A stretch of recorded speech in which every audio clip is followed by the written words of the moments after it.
Menos de 10 dias e 3 rodadas após a retomada do Campeonato Brasileiro, depois da pausa de pouco mais de 30 dias para a Copa do Mundo, Jair Ventura e Roger Machado não trabalham mais para Santos e Palmeiras. Palmeiras, aliás, que trouxe de volta Filipão! No Corinthians, o presidente Andrés Desmanches segue dizendo que o clube não precisa vender ninguém e ressuscita a história dos naming rights do Itaquerão. Em meio a tudo isso, tivemos futebol nessa semana e o Flamengo, com mais sorte do que juízo, segue líder graças ao Grêmio que venceu o São Paulo em Porto Alegre. Eu sou o Flávio Soares e essas são as minhas caneladas para o Ganhador.com.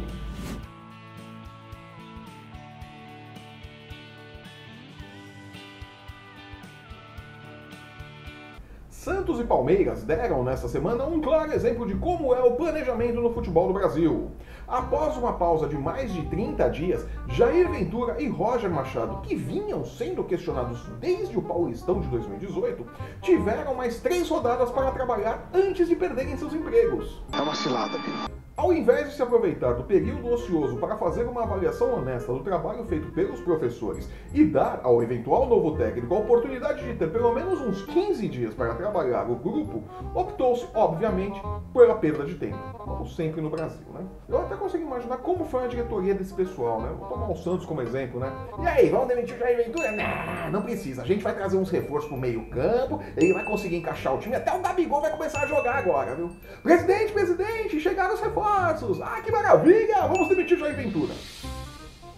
Injusto. Ventura roeu a corda com um time ruim e agora que ganhou 2 reforços, está fora dos planos do Santos. Santos, aliás, que trabalha para trazer Zé Ricardo, que estava no Vasco, ou Dorival Júnior, que não prestava para ser técnico do Santos em 2017, mas é uma ótima opção para 2018. É isso aí, galera! Oh, piada pronta. No Palmeiras, Roger Machado havia sido blindado pelo diretor de futebol Alexandre Matos na última terça-feira, durante entrevista para o Fox Sports. E, infelizmente, a blindagem era de papelão e Machado foi demitido na quarta-feira, algumas horas depois da derrota para o Fluminense. De novo, era um trabalho que não agradava. Particularmente, acho que ainda não era o caso de demissão, e o mesmo vale para Jair Ventura.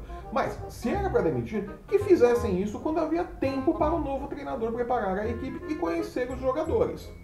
Para resolver seus problemas, o Palmeiras anunciou a volta de Luiz Felipe Scolari, o Filipão, que ajudou o Palmeiras a ser rebaixado pela segunda vez em 2012 e como prêmio foi para a seleção brasileira tomar 7-1 da Alemanha. Depois ele teve uma passagem apagada pelo Grêmio e foi fazer dinheiro na China. Bah! O técnico chega sem a companhia do folclórico auxiliar Murtosa, uma espécie de mini-min de Filipão. Céticos afirmam que isso pode comprometer o trabalho do professor. Céticos também não estão caindo na tradicional cortina de fumaça de Andrés Desmanches no Corinthians. Como havia feito em outras ocasiões, quando foi criticado por vendas de jogadores e contratações duvidosas, o presidente do Timão trouxe para a mesa durante coletiva o combo naming rights do Itaquerão, mas recusando as propostas por outros jogadores. Desde que a Arena Itaquera foi concluída, Sanches diz que os naming rights estão sendo negociados e que há propostas. Questionado sobre as recentes vendas de jogadores, disse que recusou 3 propostas por Matheus Vital. O diretor de futebol, Duílio Monteiro, disse que chegaram propostas também por Henrique e Pedro Henrique. Como ninguém na imprensa viu um único pedaço de papel que validasse o que foi dito, a situação pode ser ilustrada da seguinte maneira. Alô, chefe? Então, chegou uma proposta aqui do concorrente pra mim que eu saí do trabalho e ficar lá com eles. É isso mesmo, é isso. É a proposta, assim, a proposta é boa, a proposta é boa. Não, você quer a proposta pra quê? Não, a minha palavra não vale mais. Desde quando a minha palavra não vale, eu tô falando que tem uma proposta, poxa vida. Tá bom, já vou entregar meu texto, tchau. O fato é que a tradicional cortina de fumaça do Timão não esconde mais a piada que viraram os naming rights, e nem o fato de que o clube não tem caixa para segurar ninguém. Qualquer um que acene com um pouquinho de dinheiro leva quem quiser para fora do Parque São Jorge.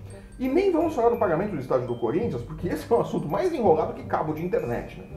Olha atrás do computador. coisa nojenta. É como é o pagamento do Itaquerão, assim do mesmo jeito. Falando finalmente de futebol, com mais sorte do que juízo, o Flamengo empatou com o Santos, mas segue líder graças ao Grêmio, que venceu o São Paulo pela 15ª rodada do Brasileirão. Agora o Flamengo tem 2 pontos de vantagem sobre o Tricolor, que segue na segunda colocação com 29 pontos. Pela ordem, Atlético Mineiro, Grêmio e Internacional, que perdeu para o América, vem logo atrás com 26 pontos. Pela 16ª rodada, o Santos tem um jogo complicado contra o América Mineiro, que venceu o Internacional na última quinta-feira por 2-1. O São Paulo encara o Cruzeiro fora de casa e o Flamengo recebe o Sport, que perdeu para o Vitória e segue em queda livre. O Corinthians visita o cansado Vasco, que jogou pela Sul-Americana no meio de semana. E o Palmeiras tem, teoricamente, um jogo fácil contra o Paraná no Allianz Parque. Mas todo mundo já viu o Palmeiras se complicando em jogos mais fáceis, né? O Fluminense visita o Ceará e pode aumentar sua série invicta no pós-Copa. O Internacional tentará se recuperar em cima do Botafogo. E o Grêmio visitará a Chapecoense, que entrou no Z4 graças à vitória do América Mineiro. O vice-lanterna, e agora com um jogo a menos Atlético Paranaense, recebe o Vitória. E nem mesmo o triunfo será o bastante para tirar o Furacão do Z4. Outro desesperado, o Bahia fecha a rodada recebendo o Atlético Mineiro na Fonte Nova na próxima segunda-feira. E com isso eu fico por aqui. Eu sou o Flávio Soares e essas foram as minhas caneladas para o Ganhador.com. Se você está vendo esse programa pelo YouTube, assine nosso canal, deixe seu curtir e seu comentário. Aproveite para seguir o Ganhador em nossas redes sensuais. No post que acompanha este vídeo você tem os links para encontrar o Ganhador no Facebook, no Instagram e no Twitter. Acesse o Ganhador.com e não perca um lance do seu esporte favorito. O Ganhador é muito mais que futebol, miguxos. Nos vemos aqui na próxima terça-feira, comentando a 16ª rodada do Brasileirão, o mercado da bola e o número de propostas que o Corinthians recebeu por seus jogadores e pelo name rights do Itaquerão neste final de semana. Nos vemos aqui então na próxima terça-feira. Até lá!